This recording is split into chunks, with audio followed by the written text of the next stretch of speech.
Bonjour à tous et à toutes, je fais une vidéo aujourd'hui pour vous expliquer la différence entre les anticoagulants et les antiagrégants, parce que j'ai eu beaucoup de difficultés à ce qu'on m'explique clairement la différence, et je me suis dit que j'allais apporter ma pierre à l'édifice en vous expliquant. Alors, les deux sont pour éviter la formation de caillots sanguins, qui peuvent provoquer plein de problèmes dans le corps. La formation de caillots sanguins a plusieurs causes d'apparition. Si elle apparaît parce que le sang stagne à certains endroits, par exemple insuffisance cardiaque, le sang va stagner au niveau des ventricules ou des oreillettes, ça va favoriser la formation de caillots. Pour éviter ce genre de caillots, on va mettre des anticoagulants. Des anticoagulants courent quand le sang coagule et que du coup il se répartit mal. Au contraire, ou autre chose, c'est les antiagrégants.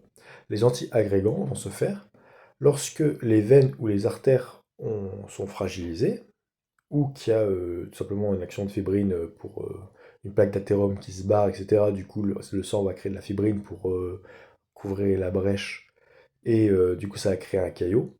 Dans ce cas-là, pour éviter les caillots qui sont créés par, entre guillemets, des plaies ou des altérations de l'état de la veine ou des artères, dans ce cas, ce sera des anti-agrégants plaquettaires. Voilà, tout simplement. Anticoagulant quand c'est la coagulation, quand ça stagne, quand le sang stagne. Anti-agrégant quand c'est dû à, par exemple, une plaque d'athérome qui se détache ou alors une altération de l'élasticité ou de l'uniformité des veines.